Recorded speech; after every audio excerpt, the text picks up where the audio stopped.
For the last decade, aesthetic marketing was simple. Rank high on Google, get the click, book the patient. But in 2026, AI is answering patient questions directly on the search page. The click is disappearing. So, how do you acquire patients when the old playbook is officially dead? Welcome back to the Business of Aesthetics podcast. I'm your host, Don Adeesha. It's great to have you here. To help us navigate the most significant digital shift in the history of local businesses, we are joined by our very own co-founder, co-host, Naren Arulrajah. Naren is the CEO of Ekwa Marketing, leading a team of over 250 professionals who manage the digital architecture for hundreds of top-tier healthcare practices. While most agencies are panicking over AI and zero-click search, Naren and his team have been engineering the exact strategies required to protect their clients' market share and keep patient pipelines full. Today, we are discussing the financial reality of zero-click search.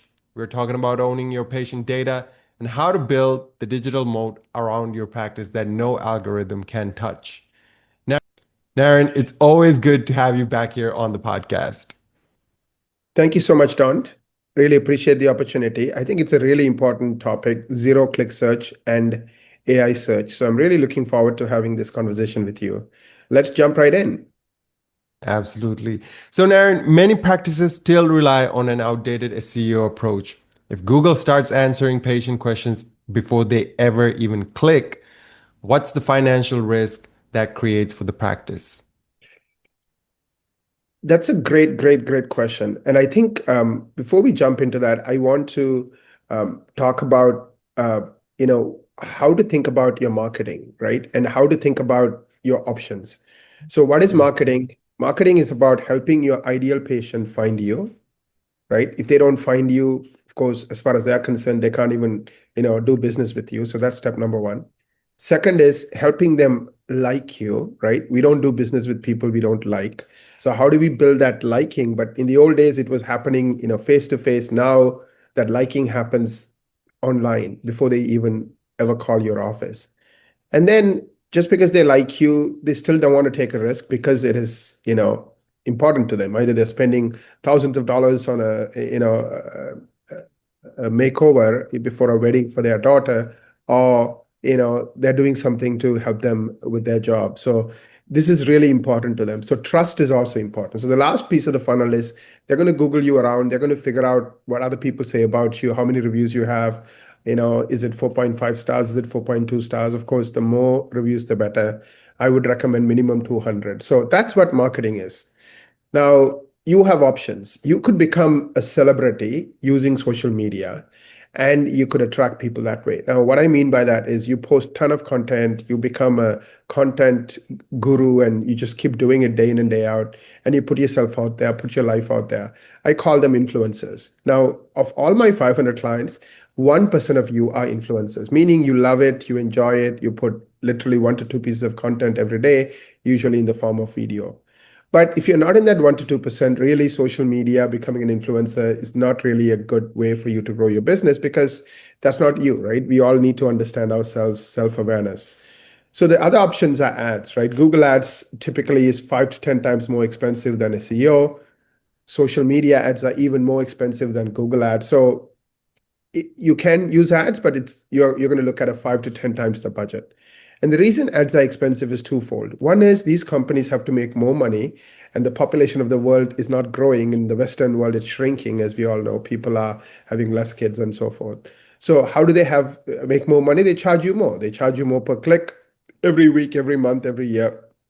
Prices keep going up. The second challenge is people know it's an ad, right? Legally, they have to mark an ad as an ad. They have to call it an ad. And the minute they see it's an ad, their subconscious mind does something. It's like, oh, they're not good. That's why they're running ads. So the bar becomes higher. The number of no-shows goes up. So ads is really good if you're willing to tolerate a lot of no-shows, if you're willing to spend 5 to 10 times as much money. So all of that leaves you with what I call organic Google-driven marketing. Just to put things in perspective, outside of NVIDIA, Google is the most valuable company in the world today. It's worth $4 trillion, and they dominate everything. Uh, and they were late to the AI party, but in 2025 they cemented their position as the best. I mean, their models are their best. The usage is like astronomical on the consumer side.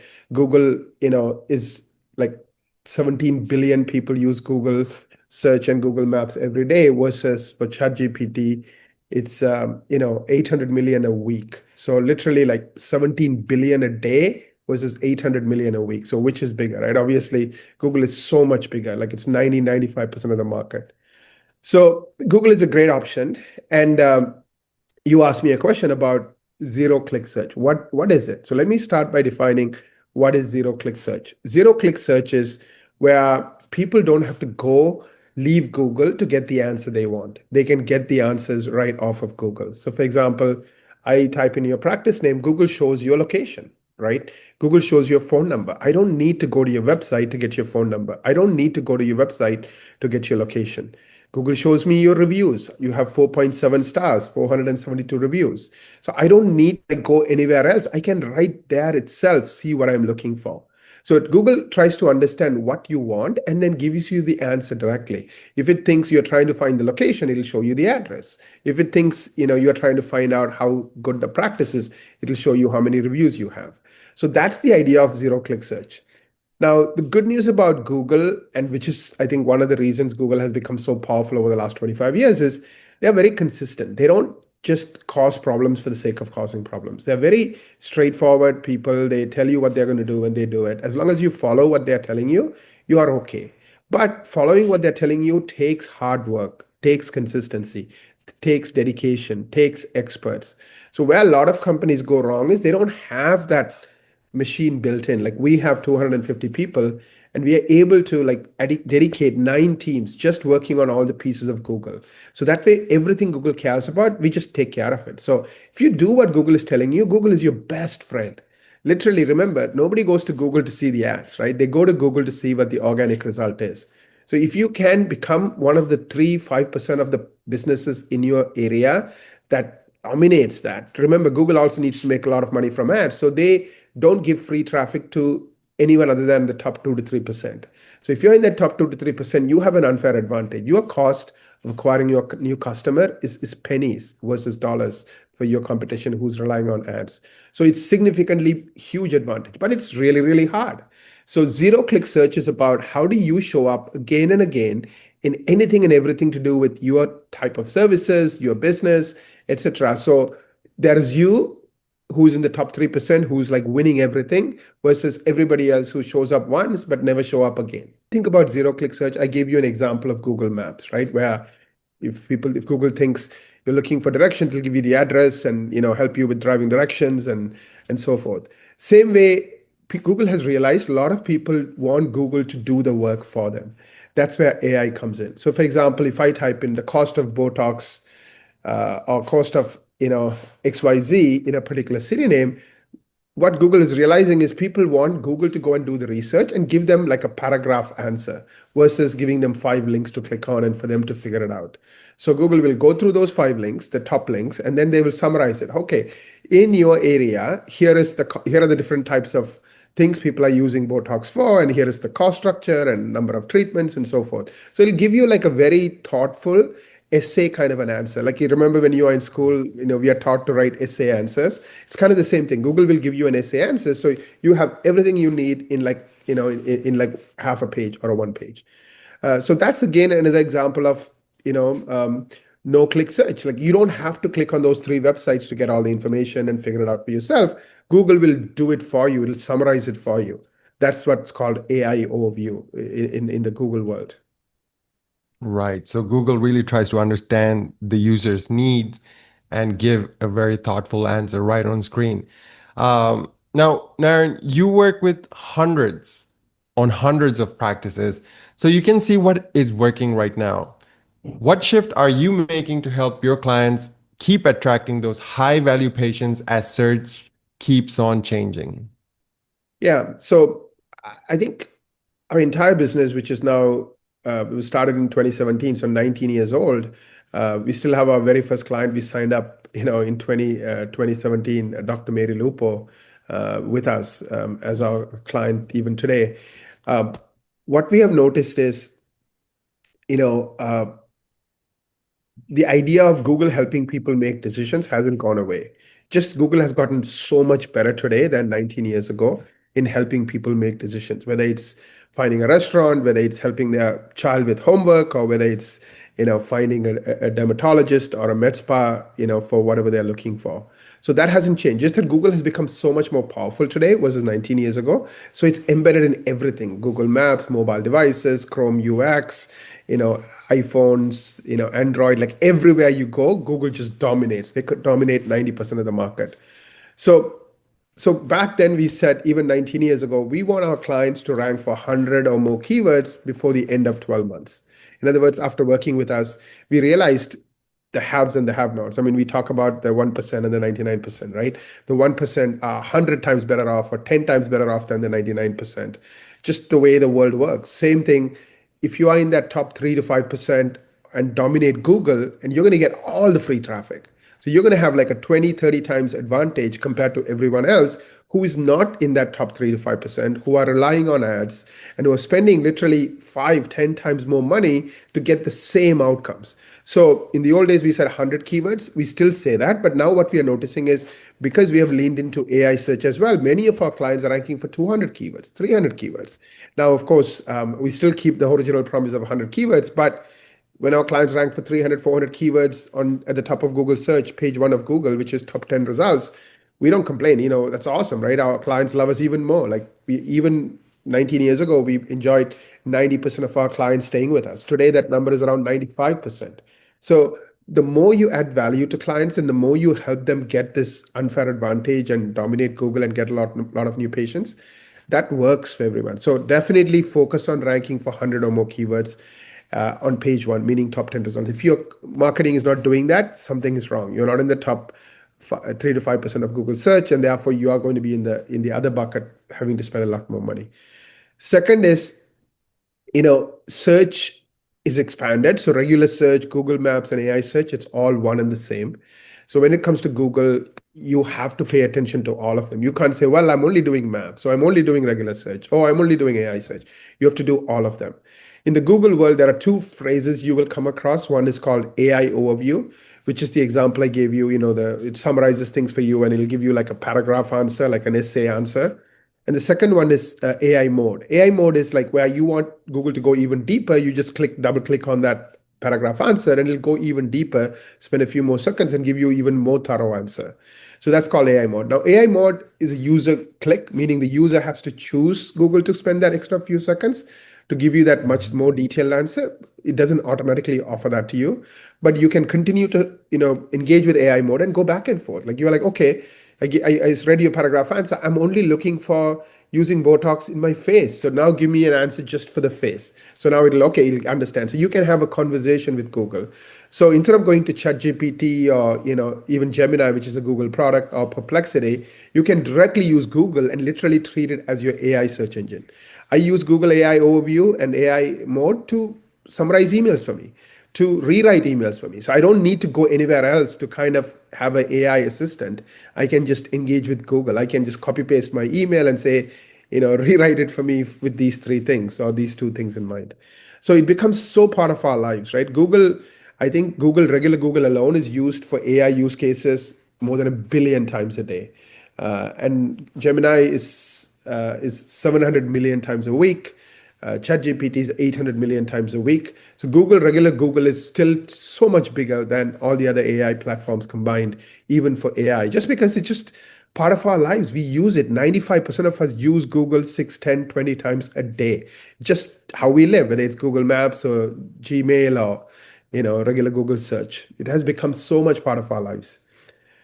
The other thing I want to also mention is, you want to not ignore other AI search engines. What are they? ChatGPT. So of course, you want to make sure ChatGPT is giving the correct information about your business.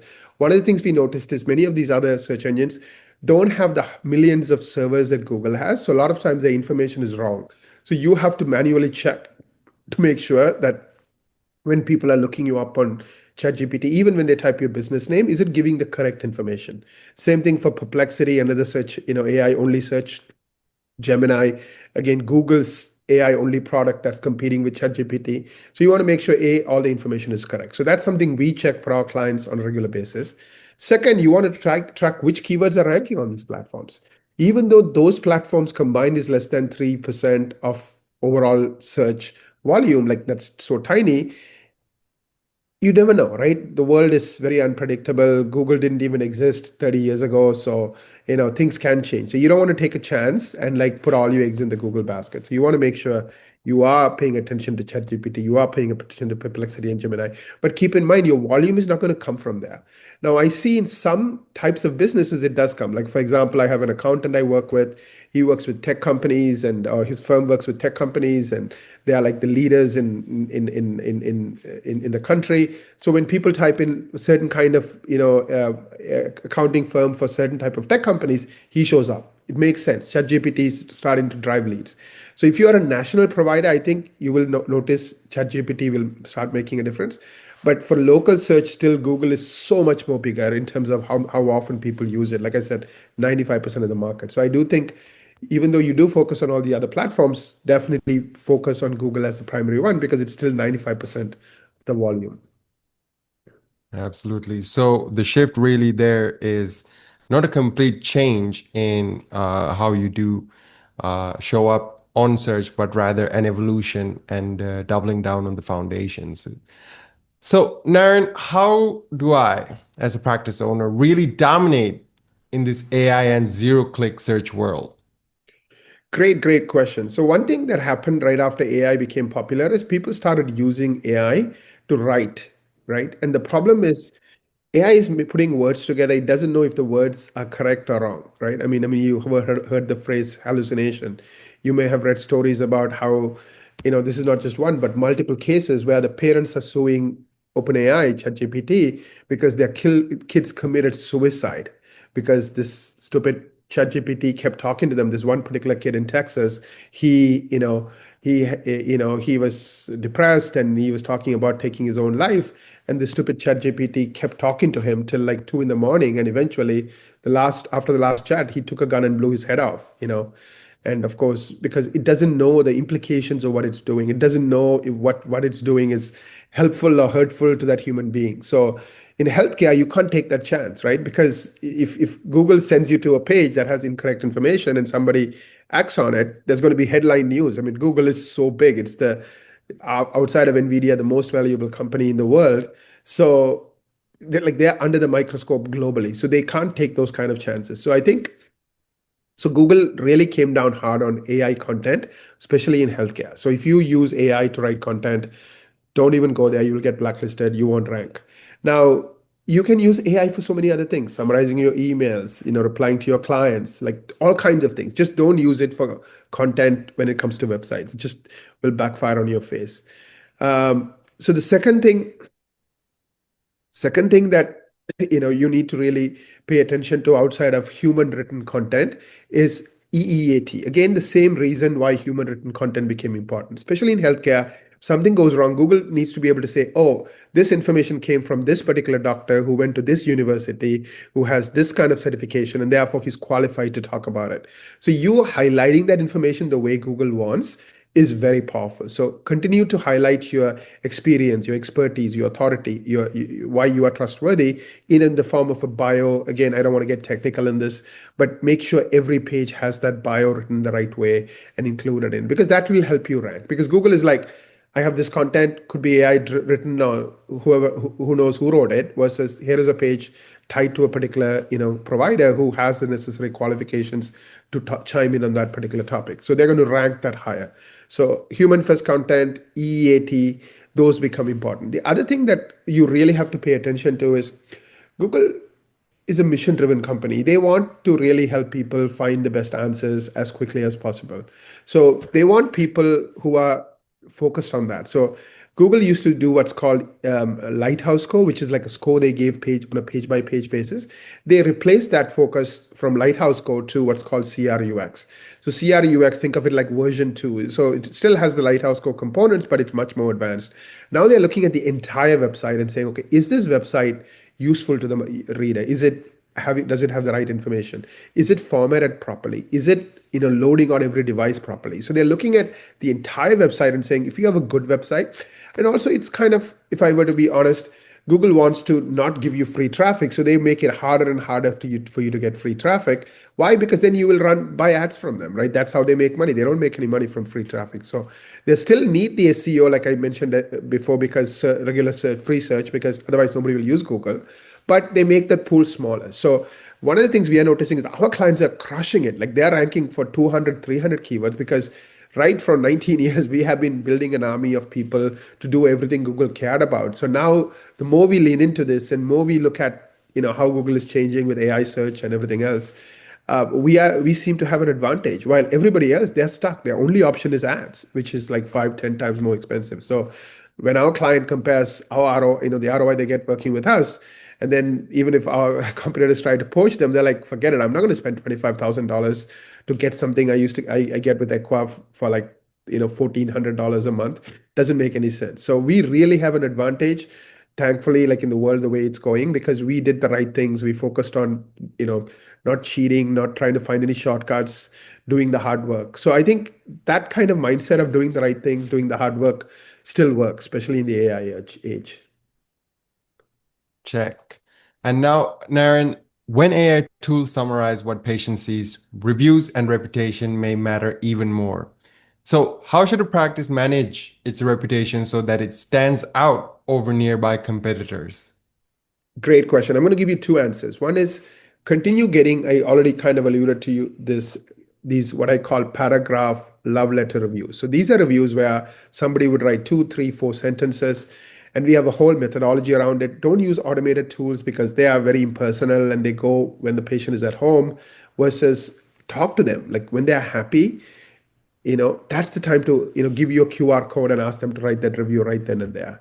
And encourage them to share what they told you verbally in that review, because you can say something like, hey, we love taking care of you, for these reasons. You're so kind, and so we look forward to it. Yes, like you really appreciate us and we appreciate you. So you appreciate them, and then they'll say, oh, I love you guys too. You guys treat me like family. You have awesome technology. I like Jenny is like the best. So they start ranting about why they love you. Now you say something like, thank you so much for sharing this. This made my day. Can I ask you for a tiny favor? They're like, of course. They're in a happy place. They just told you how wonderful they feel and how appreciative they are. Can you take 2 minutes or 3 minutes to write what you just told me in the form of a review? Here is our Google My Business page. You give them the QR code so they can directly go there. And the reason is we want to help people just like you. So when you talk about the reasons why you love us, that'll help others just like you also discover us. So it's just a way for us to help the right people. We also have patients we don't enjoy, and we want to enjoy, we want to get patients more like you. So gives them a reason, give them a purpose. Like, I mean, one of the things that Cialdini talks about is when you give people a purpose, they're much more likely to, act, do well. Like, for example, I used to work, this is 30 years ago when I was at Illinois Institute of Technology, IIT. I used to work at the Alumni Association phone bank. Like, so we would call the old alumni and ask them for money. And of course, when we asked about specific projects, like, okay, let's say there's a person we are calling from the aeronautical school, and the aeronautical school is trying to raise $3 million to buy this wind tunnel. I'm just making this up. I remember that was happening at that time. People in aeronautical are like, oh yeah, I want to support this. Like I love the wind tunnel, that I had when I was working there, and so I want to help. So hey, let me give you so give them a reason, give them a purpose that's tied into something that they already believe in. Here, they just gave you how wonderful you are. So try to get those reviews, those paragraph reviews, build that methodology, talk about those reviews in your morning huddle, so everyone in your team gets behind it, even celebrate it, whether it's everybody goes out as a team for lunch if you get that 10 love letter reviews. Now, 10 is just a starting point. If your practice is bigger, of course, you have to maybe once you are at 10, go to 15 and so forth. So don't push them too hard where it breaks. Just, pick the right call. and celebrate those successes. So I think that's one key thing, like getting those paragraph love letter reviews and making it part of your culture. The second piece I would advise is, remember I talked about EEAT is becoming more important. So if you're getting extra qualification or certification, and it's tied to a university that Google knows, like Stanford or any university, it's going to mean a lot more than Joe Smith, taught me this. Like, oh, who's Joe Smith? Like, how can Google trust Joe Smith to be the expert, right? Other than the fact that Joe Smith called himself the expert, right? So getting certifications that are linked to universities, linked to these name brand institutions, I think is also powerful. So if I were to give you an advice, like spend money on those kinds of things, and then of course tell your marketing people to leverage those qualifications and those information correctly in your EEAT bio. So those are the two tips I would give when it comes to what can you do to really help your practice. Like everything else I talked about, EEAT, Lighthouse Score, and CRUX, you need some technical people who know what they're doing. Of course, you can have them show you reports and show you like, okay, yeah, according to Google, I'm doing well or I'm not doing well. And so there are lots of tools that Google provides. Also, the best answer is, how many keywords are you ranking for? Are you ranking for 100 or more keywords? Top 10 results of Google. And that's a black and white answer. Again, you can use Google Analytics and you can pull that data directly from Google Analytics. And we, for example, provide that data. Any given time, our clients know exactly which keywords are ranking at what position and how many. So that way they have a comprehensive list of like hundreds of keywords. So like if your marketing company says, trust me, we are doing a good job, don't take their word for it. Ask for proof, like really lean in. The right people to help you find the right people and help them achieve what they want. That's a great purpose-driven relationship to nurture. Now, Naren, for the owner who feels that their marketing is out of date, what are the first steps that they should be taking? I think going back to where we started this podcast, which is, AI search and zero click search is real, right? People are getting all their information on Google more and more and more. It is what it is. So find the right partner who's getting you to rank for hundreds of keywords, like minimum 100. If you're not ranking for 100 or more keywords at the moment in the top 10 results, and that your client can't show, your marketing company can't show that to you directly from Google Analytics, you have the wrong marketing firm. I'm not saying like they don't have any strengths. They probably are leaning into Google Ads, and that means your marketing budget is a lot more than what it could be with SEO driven campaigns. So I do think if you are like retiring in 1 or 2 years, then don't bother, right? Who cares, right? But if you are going to like stay here for the next few years or 5 or 10 years, then you don't want to spend 5 to 10 times as much money when you don't need to. Now, this doesn't work for everyone. It only works for the top 3 to 5%. So of course, try to get into the 3 to 5%. Find a partner who can get you into that 3 to 5%. We offer what we call a marketing strategy review, and it's our gift to you. We spend 6 hours worth of research, and we give you comprehensive data on like how well you are doing, what keywords are ranking, what keywords are not ranking,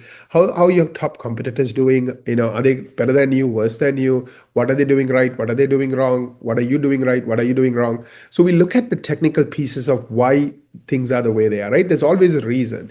Somebody is, having a heart attack, it just doesn't show up. There's some reason, whether it's genetic or whether it's their diet or something that created it, right? So get to the root cause, because once you start understanding the root cause, okay, you've had that scary heart attack, but at least you can stop it from happening a second time or a third time or a fourth time. So I think what this marketing strategy meeting is going to give you is a report card on where you are in every key component, and also a plan.